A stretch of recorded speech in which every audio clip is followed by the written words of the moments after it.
नमस्कार दोस्तों, एक ओवर में 3 विकेट गिरने के बाद बुरी तरह भारतीय पारी लड़खड़ा गई थी, लेकिन फिर उसके बाद आखिरी 10 ओवर में हार्दिक पांड्या और शिवम दुबे ने तूफानी अर्धशतक ठोकर भारत की वापसी करवाई।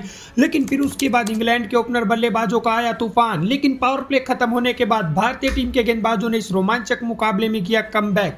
तो क्या है चौथे टी20 मुकाबले का पूरा हाईलाइट्स बताएंगे दोस्तों आपको हमारी इस वीडियो में।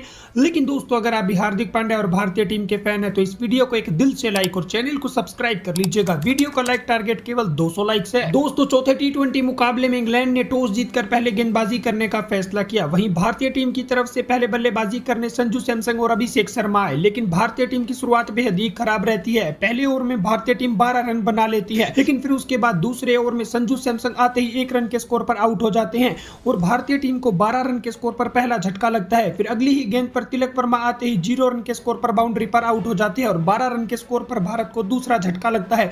फिर उसके बाद सूर्य कुमार यादव बल्लेबाजी के लिए आते हैं, लेकिन सूर्य कुमार यादव भी उस ओवर की आखिरी गेंद पर 0 रन के स्कोर पर आउट हो जाते हैं और भारत के 12 रन के स्कोर पर ही 2 ओवर में 3 विकेट गिर जाते हैं। यहां से भारतीय पारी बुरी तरह से लड़खड़ा चुकी थी।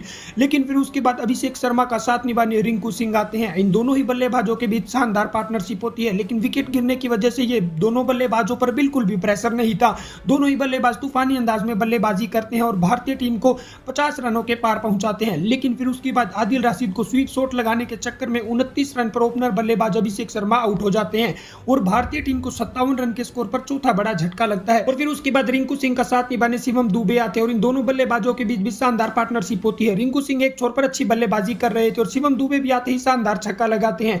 जैसे इन दोनों बल्लेबाजों की पार्टनरशिप आगे बढ़ रही थी, लेकिन तभी रिंकू सिंह 30 रन के स्कोर पर आउट हो जाते हैं और भारतीय टीम को 79 रन के स्कोर पर रिंकू के रूप में 5वां बड़ा झटका लगता है। फिर उसके बाद दुबे का साथ निभाने हार्दिक पांड्या आते हैं और इन दोनों बल्लेबाजों के बीच शानदार पार्टनरशिप होती है। हार्दिक पांड्या शानदार चौके छक्के लगा रहे थे, दूसरे छोर पर शिवम दुबे भी अच्छी बल्लेबाजी कर रहे थे। दोनों बल्लेबाज भारत को 100 रनों के पार पहुंचाते हैं।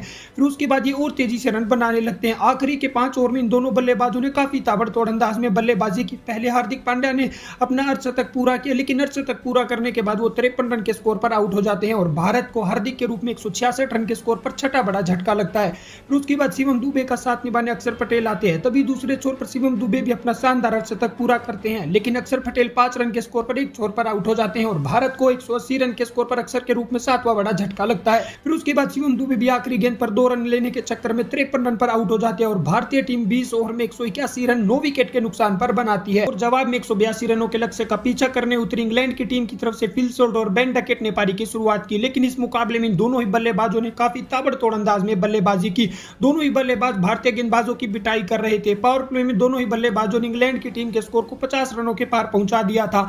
लेकिन फिर उसके बाद रवि बिश्नोई आते ही 39 रन के स्कोर पर अच्छी बल्लेबाजी कर रहे बेन डकेट को आउट करके इंग्लैंड की टीम को 62 रन के स्कोर पर पहला झटका देते हैं। फिर उसके बाद फिल सोल्ट का साथ निभाने कप्तान बटलर आते हैं, लेकिन दूसरे छोर पर अक्षर पटेल फिल सोल्ट को भी 23 रन पे आउट करके इंग्लैंड को 65 रन के स्कोर पर दूसरा झटका देते हैं। फिर जोस बटलर का साथ निभाने हैरी ब्रूक्स आते हैं, लेकिन रवि बिश्नोई शानदार गेंदबाजी करते हुए बटलर को 2 रन के स्कोर पर आउट करके इंग्लैंड की टीम को 67 रन के स्कोर पर तीसरा झटका देते हैं। फिर उसके बाद हैरी ब्रूक्स और लिविंगस्टन के बीच शानदार पार्टनरशिप होती है।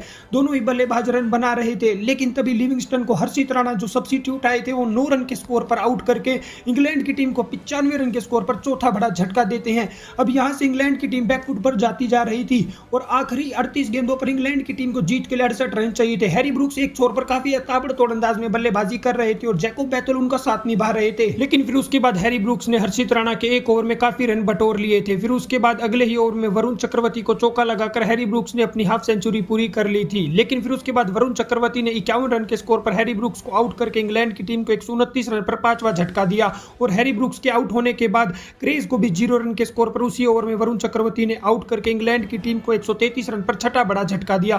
फिर उसके बाद जैकोब बैथल भी 6 रन पर हर्षित राणा का शिकार हो जाते हैं। फिर उसके बाद जोफ्रा आर्चर आते हैं, लेकिन रवि बिश्नोई उनको 0 रन के स्कोर पर आउट कर देते हैं और भारतीय टीम 146 रन के स्कोर पर इंग्लैंड की टीम के 8 विकेट गिरा देती है। अब आखिरी 15 गेंदों पर इंग्लैंड की टीम को जीत के लिए 33 रनों की जरूरत थी। ओवरटन और आदिल रशीद बल्लेबाजी कर रहे थे और अब आखिरी 2 ओवर में इंग्लैंड की टीम को जीत के लिए 25 रनों की जरूरत थी, लेकिन हर्षित राणा ने 19वां ओवर अच्छा फेंका, जिस वजह से अब आखिरी ओवर में इंग्लैंड की टीम पर पूरी तरह से प्रेशर आ चुका था और आखिरी ओवर में भारतीय टीम ने इस रोमांचक मुकाबले में जीत दर्ज करके सीरीज को अपने नाम कर लिया है। फिलहाल भारतीय टीम 5 टी20 मुकाबलों की सीरीज में 4 में से 3 मुकाबले जीत चुकी है। तो दोस्तों, इस रोमांचक मुकाबले के लिए वीडियो को लाइक और चैनल को सब्सक्राइब कर लीजिएगा।